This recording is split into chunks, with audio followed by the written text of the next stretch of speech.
Salam sejahtera untuk kita semua. Bapak, Ibu, saudara-saudariku yang terkasih dalam Tuhan kita Yesus Kristus, marilah kita mendengarkan dan merenungkan bacaan-bacaan kitab suci hari Jumat 17 Juli 2020. Bacaan pertama dari kitab Yesaya pasal 38 ayat 1 sampai 6, dilanjutkan dengan ayat 21 sampai 22 dan ayat 7 sampai 8. Pada hari-hari itu, Hizkia jatuh sakit dan hampir mati. Lalu datanglah Nabi Yesaya bin Amos dan berkata kepadanya, "Beginilah firman Tuhan, sampaikanlah pesan terakhir kepada keluargamu, sebab engkau akan mati, tidak akan sembuh lagi." Lalu Hizkia memalingkan mukanya ke arah dinding dan ia berdoa kepada Tuhan. Ia berkata, "Ah Tuhan, ingatlah kiranya bahwa aku telah hidup di hadapan-Mu dengan setia dan dengan tulus hati, dan bahwa aku telah melakukan apa yang baik di mata-Mu." Kemudian menangislah Hizkia dengan sangat. Maka berfirmanlah Tuhan kepada Yesaya, "Pergilah dan katakanlah kepada Hizkia, beginilah firman Tuhan, Allah Daud, bapa leluhurmu, telah kudengar doamu dan telah kulihat air matamu. Sesungguhnya aku akan memperpanjang hidupmu 15 tahun lagi, dan aku akan melepaskan engkau dan kota ini dari tangan Raja Asyur, dan aku akan memagari kota ini." Kemudian berkatalah Yesaya, "Baiklah, diambil sebuah kue ara dan ditaruh pada bara itu supaya sembuh."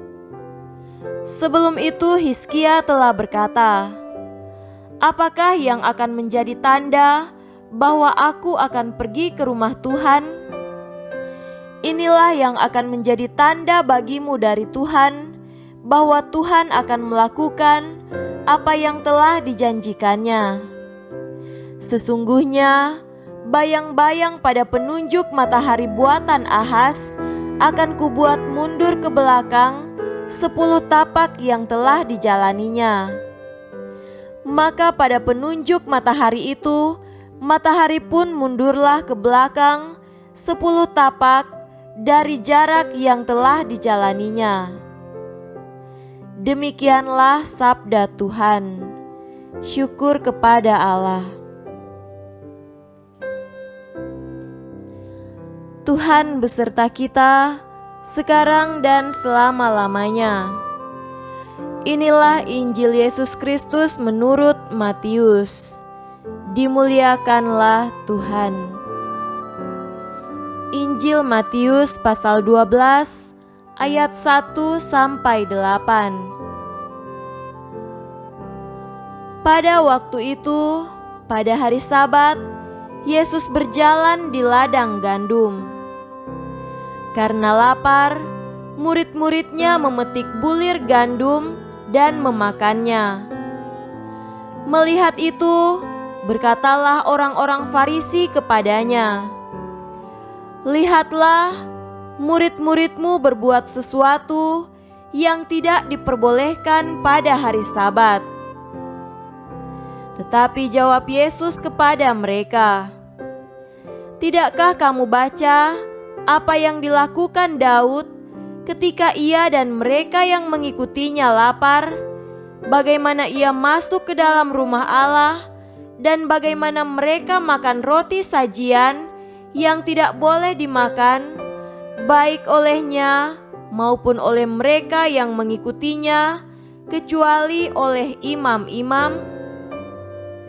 Atau tidakkah kamu baca dalam kitab Taurat bahwa pada hari-hari Sabat imam-imam melanggar hukum Sabat di dalam bait Allah namun tidak bersalah? Aku berkata kepadamu, di sini ada yang melebihi bait Allah. Jika memang kamu mengerti maksud firman ini, yang kukehendaki ialah belas kasihan dan bukan persembahan, tentu kamu tidak menghukum orang yang tidak bersalah. Karena Anak Manusia adalah Tuhan atas hari Sabat. Demikianlah Injil Tuhan. Terpujilah Kristus. Saudara-saudariku yang terkasih dalam Tuhan kita Yesus Kristus, tema renungan kita pada hari ini adalah tidak cepat menilai orang lain. Apa yang akan terjadi jika tidak ada lampu lalu lintas dan tidak ada rambu-rambu di sepanjang jalan yang sibuk di kota? Apa yang akan terjadi jika tidak ada peraturan di seminari di mana para calon imam dibina? Apa yang akan terjadi pada anak-anak tanpa bimbingan orang tua?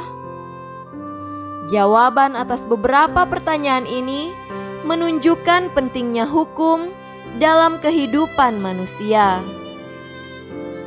Saudaraku terkasih, aturan, hukum, dan tradisi adalah hal-hal yang baik karena semuanya dimaksudkan untuk memberikan damai dan ketertiban, untuk memberikan arahan pada kehidupan seseorang, dan untuk meningkatkan kehidupan itu sendiri. Tetapi ketika kita melupakan pribadi manusia yang baginya hukum dibuat dan menjadi terlalu legalistik, terlalu formalistis, hukum tidak lagi memberi kehidupan, justru menghambat kehidupan. Mengadili dan menghitung-hitung kesalahan orang lain menjadi terbiasa sehingga kerahiman, pengampunan, dan belas kasih dilupakan. Hari ini Yesus mengingatkan kita bahwa Ia menginginkan belas kasihan dan bukan persembahan. Saudara-saudariku terkasih dalam Tuhan kita Yesus Kristus, seberapa cepat kita menilai orang lain? Apakah kita senantiasa berusaha untuk melihat kebutuhan, motif, dan kondisi real orang lain sebelum menilai dan mengadili sesama? Dapatkah kita belajar dari Yesus untuk lebih menghargai pribadi orang ketimbang aturan yang kaku? Semoga kita senantiasa menjadi pribadi yang baik, yang tidak cepat menilai buruk orang lain. Bapa yang penuh kasih, buatlah kami berbelas kasih seperti Engkau berbelas kasih. Semoga demikian. Amin.